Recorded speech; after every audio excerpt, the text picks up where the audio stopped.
NLFT आयुग्लक थुं ATTF आयुग्लक थुं हनै कायथाम सानमुं सानै तिनि सुबल सिंह बाहिनी लाहार कासुलाइखा आवाबाय आगरतलानि सिमी खवाय थांनाय मालखुं कासुजाखा ताई खवायनि सिमी आगरतला फाइनि मालखुं कासुजाखा आरो मानजाखा प्रसेनजित देबबर्मा ताई कुबुनि रिटार्निस बदलनि आदंरक बरक सायखनारका बरनि जुदा सानमुं रनि क মেনে নেওয়া হোক এটাই আমরা চাই আর কি। আপনারা দাবি কয়টা? হ্যাঁ, দাবি কয়টা? দাবি তো এখানে আর্টিকেল বহুত আছে, একটা আর্টিকেলে 500টা বের হয়ে যায়। যেমন আমাদের দাবি এখানে লেখা আছে Tiprasa land, Tiprasa separate administration আর কালচার, এইগুলা আমাদের পয়েন্টে আছে। যেমন আইডেন্টিটি, ইকোনমিক ডেভেলপমেন্ট প্যাকেজ, এগুলো আছে। এটা যেন তাড়াতাড়ি ইমপ্লিমেন্ট করা হোক, এটাই আমরা সরকারের কাছে প্রস্তাব রাখা হয়েছে। Thank you. যে আজকে সেটা থেকে যেটা আজকে রাষ্ট্র অবরোধ, এই বিষয়টা নিয়ে কি বলবেন?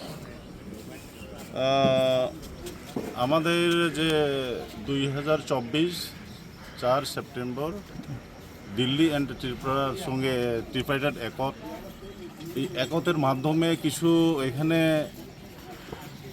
কি বলবো, ওই আর্টিকেলগুলো যে পয়েন্টগুলা অ্যাভয়েড করে কিছু গভর্নমেন্ট এজেন্সিসরা প্রজেক্ট তৈরি করা হয়েছে। নাম্বার 1, এই প্রজেক্টের আমরা মানি না।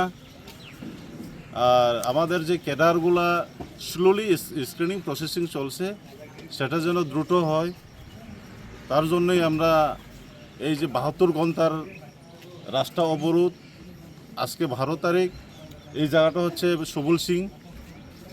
আমরা 72 ঘন্টা এই রোড অবরোধের ডাক দেওয়া হয়েছে।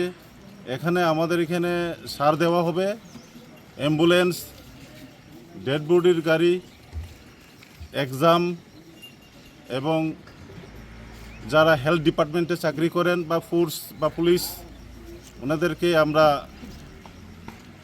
অ্যালাউ করা হবে, তাদের জন্য কোনো বাধা থাকবেন না। এবং আমরা চাই শান্তি সম্প্রীতি, আমরা চাই পিসফুলি ত্রিপুরা রাজ্যে কীভাবে উন্নয়নকে এগিয়ে নেওয়া যায়, তার জন্যই আমরা এই শান্তিভাবে পিসফুলভাবে আমরা আজকে এই রাস্তা অবরোধ করেছি। এখানে সবাইকে আমি অনুরোধ করব, ত্রিপুরাবাসীদেরকে অনুরোধ করব, এই রাস্তা অবরোধে কেউ এখানে রাজনৈতিকের চক্করে এসে যেন কোনো ভায়োলেন্স না করে, কোনো সমস্যা প্রবলেম স্ট্যান্ডিং না করে, সেটাই আমরা আহ্বান রাখব। আমাদের যে রুট অবরোধ, এটা পিসফুলিভাবে আমরা করে যাব। গভর্নমেন্টের কাছে ডিমান্ড সাবমিট করা হয়েছে গতকালকের মিটিংয়ে, এবং এর আগের মিটিংও আমরা সাবমিট করা হয়েছে। কালকে আমরা কিছু পয়েন্টটা গভর্নমেন্ট তরফ থেকে পজিটিভ পেয়েছি, কিন্তু কিছু রয়ে গেছে। সেই পয়েন্টগুলো আমরা অপেক্ষায় আছি, যদি গভর্নমেন্ট তারা যদি সরকার পক্ষে থেকে গতকালকে যেটা আলোচনা করছে, এই বিষয়টা নিয়ে কি বলবেন? না, গতকালকের কথাই তো আমি বলতেছি যে গভর্নমেন্ট অফ ত্রিপুরা ওনাদের তরফ থেকে মিটিংয়ে একটা ভালো বার্তা আসছিল, কিন্তু আমাদের মেজর যে স্ক্রিনিং প্রসেসটা স্লো আছে, এটা যেন তাড়াতাড়ি হয়। গভর্নমেন্ট চিন্তাভাবনা করছেন, এই চিন্তাভাবনা নিয়ে আমরা অপেক্ষায় আছি। ওনারা হয়তো সরকার নিশ্চয়ই কিছু না কিছু আমাদের ভালোর জন্য, ডেভেলপমেন্টের জন্য, উন্নয়নের জন্য দেখবেন। আর আমরাও চাই না আমরা এখানে NLFT ATTF